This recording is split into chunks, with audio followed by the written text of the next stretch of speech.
याद रखिएगा। आप सबसे पहले याद रखिए कि आवतल, ध्यान दीजिएगा, आवतल दर्पण को हम लोग दूसरा नाम जो है उसको अभिसारित दर्पण भी कहते हैं। क्या कहते हैं हम लोग? अभिसारित दर्पण बोलते हैं।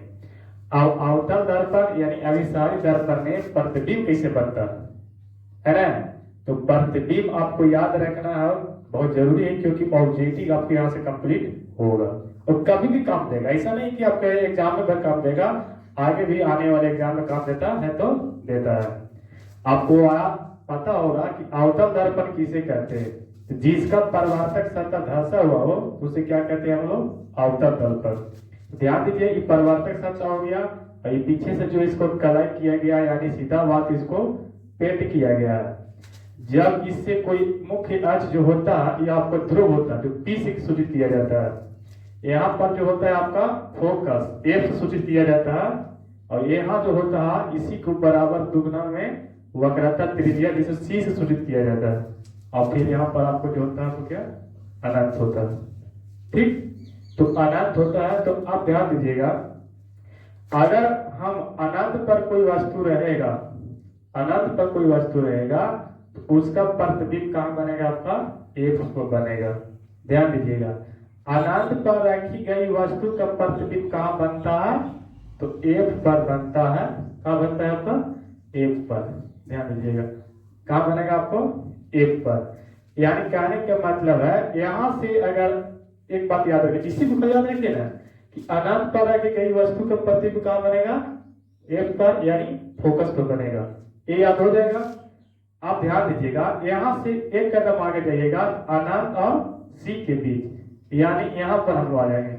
तो अनंत और C के बीच अगर रखा जाएगा वस्तु तो उसका प्रतिबिंब कहाँ बनेगा? पहले तो आपका F पर बना था, अनंत पर था, तो F के बीच इधर आइए, इधर से इधर बढ़िए और उधर से इधर आइए, तो कहाँ बन जाएगा? F और C के बीच। F और कहाँ बन जाएगा आपका? C के बीच। ध्यान दीजिए, F और C के बीच। यानी कहने का मतलब हो गया, अगर पहला जो प्रतिबिंब मानते हैं इसका दूसरा, तो पहला का पहला आपका यहाँ बना और दूसरा के दूसरा यहाँ बना। अब ध्यान दीजिएगा, अनंत और C के बीच हो गया, वक्रता त्रिज्या के बीच हो गया, और अगर कहते हैं कि वक्रता त्रिज्या पर कोई वस्तु रखा जाएगा उसका प्रतिबिंब कहाँ बनेगा? तो इसका वक्रता त्रिज्या पे बनेगा। बोले कैसे?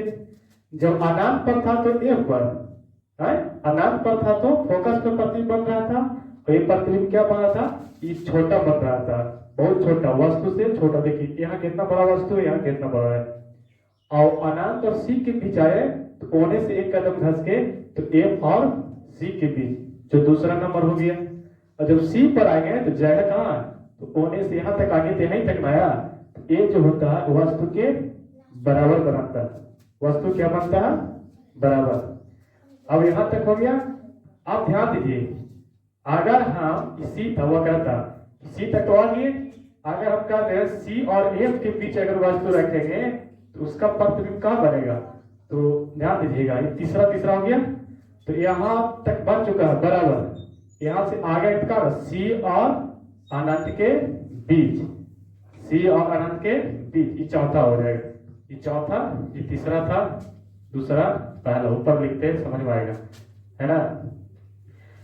यहाँ तक आगे C और F के बीच, और अगर हम बोल दें कि F पर कोई वस्तु रखा जाएगा तो प्रतिबिंब कहाँ बनेगा?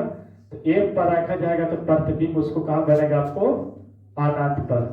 आप बताइए कि कहते हैं कि P और F के बीच रखा जाएगा तो वस्तु का प्रतिबिंब कहाँ बनेगा? तो जगह है यानी कहाँ जाएगा? यहाँ तक तो अनंत तक आ ही चुके है ना? ये छठा कहाँ बनेगा? तो A बन जाएगा आपको दर्पण के पीछे बनेगा। दर्पण कहाँ बनेगा? आपको पीछे बनेगा, आपको, है ना? ये आपको दर्पण के पीछे बनेगा। और P पर रखा जाएगा तो इसको P पर, यानी ध्रुव पर रखा जाएगा कोई वस्तु का प्रतिबिंब तो आपको ध्रुव पर। याद रखना है कि यहाँ से लेकर यहाँ तक, यहाँ से लेकर यहाँ तक आपका छोटा बनेगा, यानी F और C के बीच। यहाँ पर जो है से आपको बराबर बनता है। कहाँ? जब आपको C पर वक्र त्रिज्या पर रखा जाता है तो वस्तु के बराबर प्रतिबिंब बनता है, और Na जो है आपको क्या बनता है? आपको बड़ा बनता है। क्या बनता है आपको बड़ा। यानी कहने का मतलब है अनंत पर रखा जाएगा तो फोकस बनेगा वस्तु से छोटा बनेगा, अनंत और सी के बीच रखा जाएगा तो एफ और सी के बीच बनेगा वो भी आपका छोटा बनेगा। अगर वक्र त्रिज्या पर रखा जाएगा तो उसका प्रतिबिंब वक्र त्रिज्या भी बनेगा और क्या बनेगा आपको बराबर बनेगा। अगर हम वक्रता और एफ के बीच बोल देवे तो वक्रता और एफ के बीच बोल देवे कोई वस्तु रखा जाएगा चौथा को तो जगह है नहीं तो ये आ जाएंगे तो कहाँ बने सी और एफ के बीच, एने से इधर बढ़ेंगे और इधर से इधर बढ़ेंगे। और ए जो होते हैं आपको वास्तविक होते हैं, वास्तविक और क्या होते हैं, और इधर जो होते हैं आपको काल्पनिक होते हैं। वास्तविक और उल्टा और काल्पनिक और इधर क्या बनेगा आपका सीधा, याद रखिएगा काल्पनिक और सीधा। दर्पण के पीछे जो बनता है वस्तु काल्पनिक और सीधा, काल्पनिक सीधा कौन कौन बनेगा जो आपको एफ और पी के बीच ध्रुव के बीच रहेगा।